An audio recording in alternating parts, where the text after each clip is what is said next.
Hi friends, ಎಲ್ಲ ಹೇಗಿದ್ದೀರಾ? ನೀವೆಲ್ಲ ಚೆನ್ನಾಗಿದ್ದೀರಾ ಅಂತ ನಾವು ಭಾವಿಸ್ತೀವಿ. ಹಾಗೆ ನಾವೆಲ್ಲ ಚೆನ್ನಾಗಿದ್ದೀವಿ.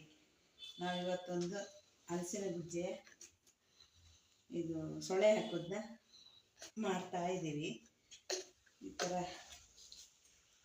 ಸಣ್ಣಕ್ಕೊಂದು ಗುಜ್ಜೆ ತಂದು ಸೊಳ್ಳೆ ತೆಗಿತಾ ಇದ್ದೀನಿ ನೋಡಿ. ಹೀಗೆ ತೆಗಿತಾ ಹೀಗೆ ಮಾಡ್ತಾ ಇರೋದು. ಹೀಗೆ ಅಲ್ಲ, ಒಂದು ಸಣ್ಣ ಗುಜ್ಜೆದು ಮಾಡ್ತಾ ಇದ್ದೇನೆ. ಅದಕ್ಕೆ ಈಗ ಸೊಳ್ಳೆ ಬೆಳೆಸ್ತಾ ಇದ್ದೀನಿ ನೋಡಿ.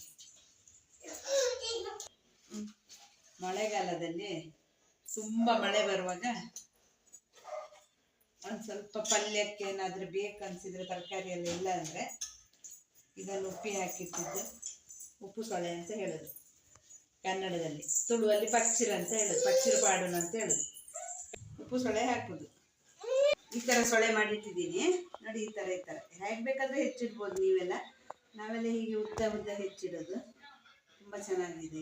ಈ ಥರ ಮಾಡಿದರೆ ಏನು ಉಪ್ಪಿಂದ ತೆಗೆಯೋದು, ತೊಳೆಯೋದು, ಪಲ್ಯ ಮಾಡೋದು. ಈ ಥರ ಮಾಡಿಟ್ರೆ ದೊಡ್ಡದು ಹಾಕಿದರೆ ಮತ್ತೆ ಹೆಚ್ಚಬೇಕು. ಹಾಗಾಗಿ ನಾನು ಈ ಥರ ಮಾಡಿದೆ. ಅದಕ್ಕೆ ಉಪ್ಪೆಲ್ಲ ಹಾಕೋ ವಿಧಾನ,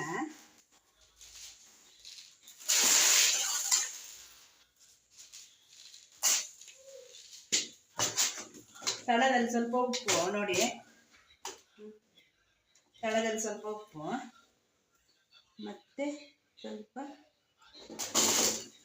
ಸೊಳ್ಳೆ, ಹಲಸಿನ ಸೊಳ್ಳೆ.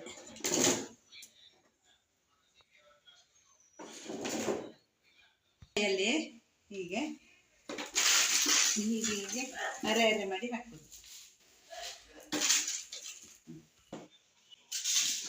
ಇದು ತುಂಬ ಮಳೆ ಬರುವಾಗ, ಪದಾರ್ಥಕ್ಕೆ ತರಕಾರಿ ಎಲ್ಲ ಕಡಿಮೆ ಇದ್ದವಾಗ ಇದನ್ನು ತೆಗೆದು ಉಪ್ಪು ನೀರನ್ನು ಬಿಡಿಸಿ ಒಂದು ಪಲ್ಯ ಮಾಡಿದರೆ ಅಷ್ಟು ಟೇಸ್ಟಾಗಿರುತ್ತೆ. ಗಟ್ಟಿ ಇರಬೇಕು ಸೊಳ್ಳೆ, ಮತ್ತು ಮೆದುವಾಗಬಾರ್ದು. ಗಟ್ಟಿ ಇರಬೇಕು. ಜಗ್ಗಿನ ಉಪ್ಪು ಚಂದ, ತಿನ್ನಲಿಕ್ಕೂ ರುಚಿ, ತುಂಬ ಚೆನ್ನಾಗಾಗುತ್ತೆ ಇದು.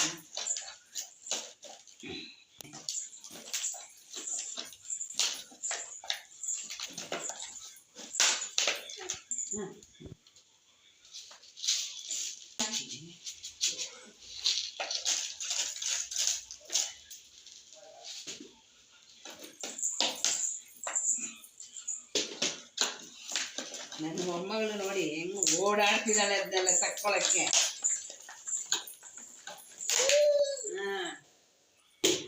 ಸುತ್ತು ಬರ್ತಿದ್ದಾಳೆ ಉಪ್ಪು ಚೆಲ್ಲಕ್ಕೆ, ಉಪ್ಪನ್ನು ತೆಗಿಯಕ್ಕೆ. ನೋಡಿ, ಅವಳು ಉಪ್ಪನ್ನು ಚೆಲ್ಲಕ್ಕೆ ಸುತ್ತು ಬರ್ತಿದ್ದಾಳೆ ನೋಡಿ. ಕೊನೆಗೂ ಸಿಕ್ಕೇ ಬಿಡ್ತು ಅವಳಿಗೆ. ಸುತ್ತು ಬಂದು ಅವಳೆ ಗೆದ್ದು. ಅದಕ್ಕೆ ಹೀಗೆ ಮಾಡಿಟ್ಟು 2 ದಿವಸಕ್ಕೆ ನೀರು ಬಿಡ್ತೇವೆ. ನೀರು ಬಿಟ್ಟವಾಗ ತೋರಿಸ್ತೀವಿ ನೋಡಿ. ಹೀಗೆ ಹಾಕಿಟ್ರೆ ಚೆನ್ನಾಗಾಗುತ್ತೆ. ಗಟ್ಟಿ ಇರಬೇಕು ಸೊಳ್ಳೆ, ತೆಗೆದು ಪಲ್ಯ ಮಾಡಬೇಕು, ಭಾಳ ಚೆನ್ನಾಗಾಗುತ್ತೆ ಇದು. ತುಂಬ ನಾಗರ ಪಂಚಮಿಗೆಲ್ಲ ಮಾಡ್ತೀವಿ ನಾವು. ನಾನು ಸ್ವಲ್ಪ ಕಡಿಮೆನೇ ಹಾಕೋದು, ಈ ಸಲನೇ ಸ್ವಲ್ಪ ಚೂರು ಹಾಕಿದ್ದೀನಿ. ಅದು ನಾಗರ ಪಂಚಮಿಗೆ ಮತ್ತು ಚೌತಿಗೆ ಎಲ್ಲ ಇದ್ರ ಪಲ್ಯಗಳನ್ನೇ ಮಾಡೋದು. ಇದ್ರ ಪಲ್ಯ ಒಂದು ಬೇಕೇ ಬೇಕು, ಹಲಸಿನ ಗುಜ್ಜೆ. ಬೀಜ ನೋಡಿ, ತುಂಬ ಚೆನ್ನಾಗಿದೆ. ಇದನ್ನು ತೊಳೆದು ಒಣಸಿ, ಆಮೇಲೆ ಸ್ವಲ್ಪ ಡ್ರೈ ಆದಮೇಲೆ ಚಕ್ಕೆ ಸೊಪ್ಪು ಇರುತ್ತಲ್ಲ, ಚಕ್ಕೆ ಸೊಪ್ಪು, ಅದಕ್ಕೆ ಇದನ್ನು ಹಾಕಿ ಪಲ್ಯ ಮಾಡಬೇಕು. ಚಕ್ಕೆ ಸೊಪ್ಪಿನ ಜೊತೆ ಇದನ್ನು ಬೇಯಿಸಿ ಅದ್ರ ಜೊತೆಗೆ ಹಾಕಿ ಪಲ್ಯ ಮಾಡಬೇಕು. ಮೊಮ್ಮಗಳು ಬಿಡೋದಿಲ್ಲ. ಮತ್ತು ಇದನ್ನು ಚಟ್ನಿ ಪುಡಿನೂ ಮಾಡೋಕ್ಕಾಗುತ್ತೆ ಇದರಲ್ಲಿ. ತುಂಬ ಚೆನ್ನಾಗುತ್ತೆ. ಶೇಂಗಾ ಚಟ್ನಿ ಪುಡಿ ಮಾಡಿದಂಗೆ ಆಗುತ್ತೆ. ಸ್ವಲ್ಪ ಡ್ರೈ ಆಗುತ್ತೆ ಮಾತ್ರ. ಇದು ಇವತ್ತು ಫ್ರೆಶ್ ಇದು.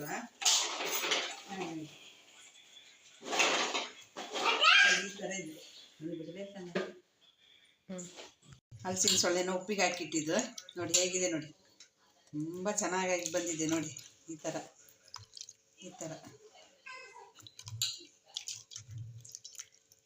ತುಂಬ ಚೆನ್ನಾಗಿದೆ. ಈ ಥರ ಬರಬೇಕು. ಮತ್ತು ಮೆದು ಎಲ್ಲ ಆದರೆ ಪಲ್ಯ ಇದಾಗುತ್ತೆ, ಒಂದು ಸ್ವಲ್ಪ ನೀರಾಗುತ್ತೆ.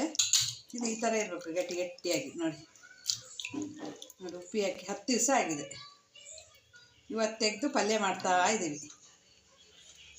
ಪಲ್ಯ ಮಾಡೋದನ್ನ ತೋರಿಸ್ತೀನಿ. ಅದಕ್ಕೆ ಸೊಳೆಗೆ ಮಸಾಲೆ ತೆಗೆದಿದ್ದು, ಒಂದು 3-4 ಮೆಣಸು, ಒಂದು ಅರ್ಧ ಚಮಚ ಕೊತ್ತಂಬರಿ, ಒಂದು 1/4 ಚಮಚ ಸಾಸಿವೆ, ಆಮೇಲೆ ಒಂದು 1/4 ಚಮಚ ಇದು ಜೀರಿಗೆ. ಇವಿಷ್ಟು ಹಾಕಿ ಮಸಾಲೆ ಗಜ್ಜ ಕಡಿಬೇಕು.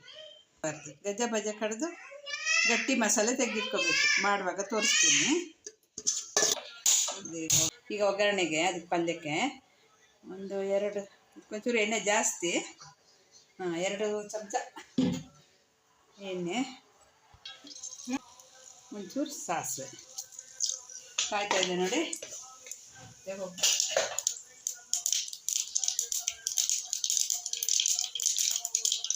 ಬೆಳ್ಳುಳ್ಳಿ ಒಗ್ಗರಣೆಗೆ ಹಾಕೋದು ಇದ್ರೂ ಆಗುತ್ತೆ.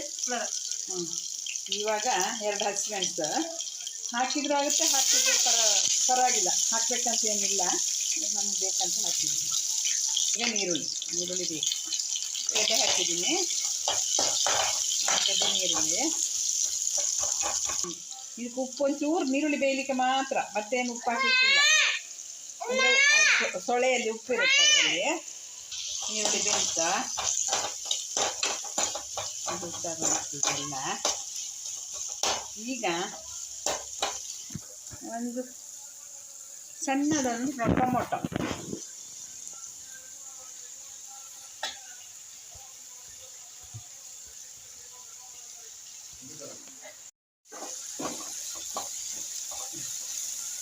ಇವಾಗ ಹೀಗೆ ಇದು 3-4 ಸಲ ತೊಳೆದಿದ್ದೀನಿ. ಹೀಗೆ ಹಿಂಡಿ ಇಟ್ಕೋಬೇಕು. ಸ್ವಲ್ಪನೇ ಮಾಡಿದ್ದೀನಿ. ಹೀಗೆ ಹಿಂಡಬೇಕು.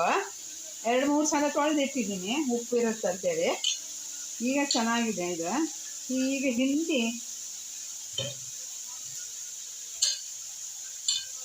ಒಗ್ಗರಣೆಯಲ್ಲೇ ಬೇಯಿಸಿ ತಿನ್ನೋದು. ಅಂದರೆ ಪಲ್ಯ ಥರ ತುಂಬ ಚೆನ್ನಾಗಾಗುತ್ತೆ. ಹಾಕಿ ಅದೇ ಹಾಕ್ತೀನಿ. ಸೊಳೆ ನೋಡಿ ತುಂಬ ಚೆನ್ನಾಗಿದೆ. ಹಾಗೆ ಹಲಸಿನಕಾಯಿ ಚೆನ್ನಾಗಿ ಸಿಗಬೇಕು. ಎಲ್ಲ ಥರದ್ದು ಹಾಕ್ಲಿಕ್ಕೆ ಆಗೋದಿಲ್ಲ. ಅದೇ ಕರೆಕ್ಟಾಗಿ ಸಿಗುವಂಥದ್ದು ಕಾಯಿ ಸಿಕ್ಕಿದ್ರೆ ಮಾತ್ರ ಈ ಥರ ಸೊಳೆ ಬರ್ತದೆ. ಇಲ್ಲಾದರೆ ಸ್ವಲ್ಪ ಮೆದು ಆಗುತ್ತೆ. ಮೇಲೆ ಕೈ ಬಿಸಿ ಆಗುತ್ತೆ, ಮಸೂರತೆ ಇಟ್ಕೊಳ್ಳೇಬೇಕು. ಬಣಲೆ ಸ್ಟವ್ವಿಂದ ಓಡ್ತಾ ಇದೆ ನೋಡಿ. ಇದರಲ್ಲೇ ನೀರು ಹಾಕ್ಬೇಕಂತಿಲ್ಲ ಬೇಯಲಿಕ್ಕೆ. ನೀರು ಹಾಕೋದು ಬೇಡ ನೋಡಿ. ಈ ಥರ ಒಳ್ಳೆ ಗಟ್ಟಿಯಾಗಿರುತ್ತೆ. ಬೋಂಡ ಥರ ಆಗುತ್ತೆ. ಇದರಲ್ಲಿ ಬೋಂಡ ಮಾಡಲಿಕ್ಕೂ ಆಗುತ್ತೆ, ತುಂಬ ಚೆನ್ನಾಗಾಗುತ್ತೆ. ಉಪ್ಪಿ ಹಾಕಿದ್ದು ಸೊಳೆಯಲ್ಲಿ. ಆಮೇಲೆ ಮಸಾಲೆ ಚೂರು ಹಾಕ್ತೀನಿ. 10 ನಿಮಿಷ ಇದು ಬೇಯಲಿ. 10 ನಿಮಿಷ ಒಳಗೆ ಬೆಂದಾಗಿರುತ್ತೆ ಅದು. ಇದಕ್ಕೆ ಉಪ್ಪು ಹಾಕಬಾರ್ದು. ನಾವು ಉಪ್ಪು ಹಾಕಿದ್ರೆ ಸ್ವಲ್ಪ ಉಪ್ಪಾಗುತ್ತೆ, ಮತ್ತು ನೀರು ಜಾಸ್ತಿ ಕೊಡ್ತದೆ. ಇವೆಲ್ಲ ಮಳೆಗಾಲಕ್ಕೆ ನಮ್ಮ ದೇಹದ್ದೆಲ್ಲ ಇದಾಗಲಿಕ್ಕೆ ತರಕಾರಿಗಳು. ಇದು ಗುಜ್ಜೆ ಖಾಲಿ ಆಗೋದ್ರೊಳಗೆ ಮರದಲ್ಲಿ ನಾವು ಇದನ್ನೆಲ್ಲ ಮಾಡಿಟ್ಕೋಬೇಕು. ಈ ಥರ ಮಾಡಿ ಇಟ್ಕೊಂಡ್ರೆ ಯಾವತ್ತಾರು ಒಂದೊಂದು ದಿವಸ, ವಾರದಲ್ಲಿ 1 ದಿವಸನ ಅಥವಾ 15 ದಿವಸಕ್ಕೊಂದು ಸಲನ ಪಲ್ಯ ಮಾಡಿ ತಿನ್ನಬೇಕು. ತುಂಬ ಚೆನ್ನಾಗಿರುತ್ತೆ. ನಮ್ಮ ದೇಹದ್ದು ಇದಕ್ಕೂ ಸರಿಯಾಗುತ್ತೆ, ಮತ್ತು ತಿನ್ನಲಿಕ್ಕೂ ರುಚಿ ಇರುತ್ತೆ. ತುಂಬ ಚೆನ್ನಾಗಿ ಬಂತು ನೋಡಿ. ಇದು ಚೆನ್ನಾಗಿ ಬಂದಿದೆ ನೋಡ್ರಿ. ಬಾಯಿ ಹಾಕಿದ್ದು ಹೀಗೆ ತಿನ್ಬೋದು. ಇಷ್ಟೇ ಕಾಯಿ ತುರಿ ಹಾಕಿ ಸೈಡ್ಸಿಗೆ ತಿನ್ಬೋದು. ನಾನೊಂಚೂರು ಗಜ್ಜ ಮಸಾಲೆ ಮಾಡಿದ್ದೀನಿ. ಮತ್ತು ಇದಕ್ಕೆ ಉಪ್ಪು ಮತ್ತು ಹುಳಿ ಹಾಕಬಾರ್ದು. ಅದೆರಡು ಹಾಕಲಿಕ್ಕಿಲ್ಲ, ಅದರಲ್ಲಿ ಬರುತ್ತೆ. ಇದರಲ್ಲಿ ಇದನ್ನು ತಟ್ಟೆಗೆ ಹಾಕ್ಕೊಂಡು, ಕಾಯಿ ತುರಿ ಹಾಕಿ ತಟ್ಟೆಗೆ ಹಾಕ್ಕೊಂಡು ತಿಂದಿದ್ರೆ ಅದು ತಿಂದಿದ್ದೇ ಗೊತ್ತಾಗೋದಿಲ್ಲ ನಮಗೆ. ಅದು ಮಸಾಲೆ ಕಾಯಿ ಮೆಣಸು, ಚೂರು ಕೊತ್ತಂಬರಿ, ಚೂರು ಜೀರಿಗೆ ಅಷ್ಟೇ ಹಾಕಿ ಗಜ್ಜ ಕಡ್ದಿದ್ದೀನಿ ನೋಡಿ. ಗಜ್ಜ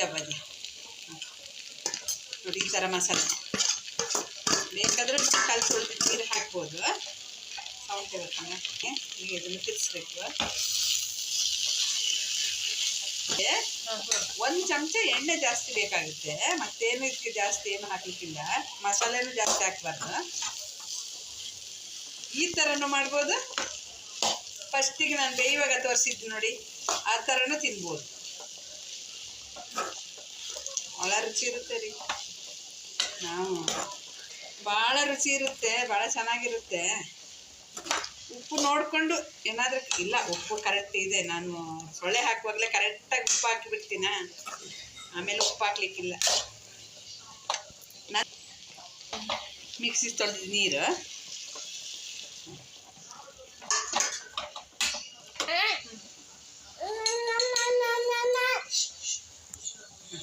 ಚೂರು ಅರಿಶಿನ ಪುಡಿ, ಒಂದು ಚಿಟಿಕೆ ಅಷ್ಟು. ಈಗ ಒಂದು ಕುದಿ ಬಂದರೆ ಸಾಕು. ನೀರು ಮಾಡಿದರೆ ಚೆಂದಾಗಲ್ಲ, ಏನಿದ್ರು ಇದು ಡ್ರೈ ಮಾಡಿದರೆ ತುಂಬ ಚೆನ್ನಾಗಾಗೋದು. ಈ ಥರ ಗಟ್ಟಿ ಗಟ್ಟಿ ಮಾಡಿದರೆ ಮಾತ್ರ ಚೆನ್ನಾಗಿ ಅದನ್ನೇ ಚೆನ್ನಾಗಿ ಈ ಥರ ಬರಬೇಕದು. ನಾವು ಮನಸ್ಸಲ್ಲಿ ಏನಿರುತ್ತೋ ಅದೇ ಥರ ಹೇಳ್ದಂಗೆ ಕೇಳಬೇಕು ನೋಡಿ, ಅಷ್ಟು ಚೆನ್ನಾಗಿ ಬಂದಿದೆ. ಇಲ್ಲಿ ನೋಡ್ರಿ ಪಲ್ಯ ಸೂಪರ್. ಗೌರಿ ಹಬ್ಬ ಸೋರಿಗೆ ಇದನ್ನೊಂದು ಪಲ್ಯ ಮಾಡಿ ಹಾಕ್ತಾರೆ. ಪತ್ರಡೆ ಇದು ಎಲ್ಲ ಅಷ್ಟು ತನಕ ಇಟ್ಕೊಡ್ರಿ. ಪಲ್ಯ ಆಗಿದೆ, ತುಂಬ ಚೆನ್ನಾಗಾಗಿದೆ ಇದು. ಮಾತ್ರ ಇದು ಏನು ಗೊತ್ತಾ, ಒಂದು ಕಿವಿ ಮಾತು ಹೇಳ್ತೀನಿ.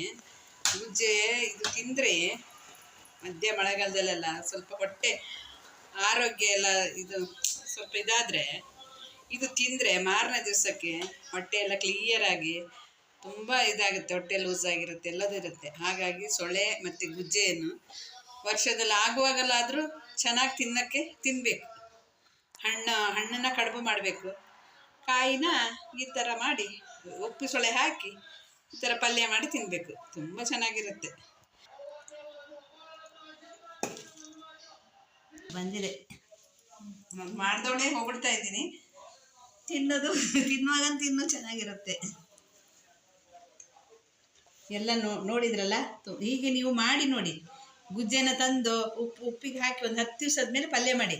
ಮಾತ್ರ ಮೆದುವಾಗುವಂಥದ್ದು ಮೆದುವಾಗುವಂಥದ್ದು ತರಬೇಡಿ. ಒಳ್ಳೆ ಸೊಳ್ಳೆ ನೋಡಿ, ಗುಜ್ಜೆ ನೋಡಿ ತರಬೇಕು. ಆಮೇಲೆ ಮಾಡಿ ಪಲ್ಯ ಮಾಡಿ ತಿನ್ನಿ, ಆವಾಗ ಅದ್ರ ರುಚಿನೇ ಗೊತ್ತಾಗಿರುತ್ತೆ. ನಾನು ಹೇಳಬೇಕಂತ ಏನಿಲ್ಲ. ಹಾಗೆ ನನಗೊಂದು ಲೈಕ್ ಕೊಡಿ, ಸಬ್ಸ್ಕ್ರೈಬ್ ಮಾಡಿ, ಬೆಲ್ ಐಕನ್ ಒತ್ತಿ. ಧನ್ಯವಾದಗಳು.